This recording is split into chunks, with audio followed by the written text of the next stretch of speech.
Welcome to Solvetic, your channel to always learn technology easily. Below in the description, you will find useful links we used in this video.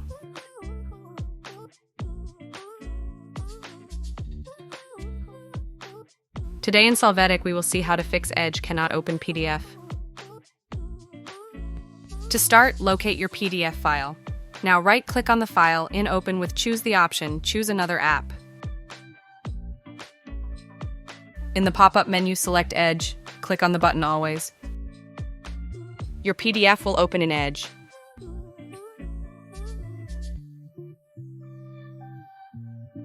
Now when you open this file, you can see that it will open in Microsoft Edge.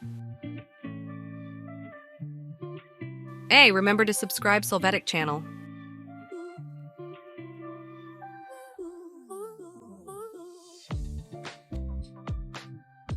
We hope it has been helpful for you.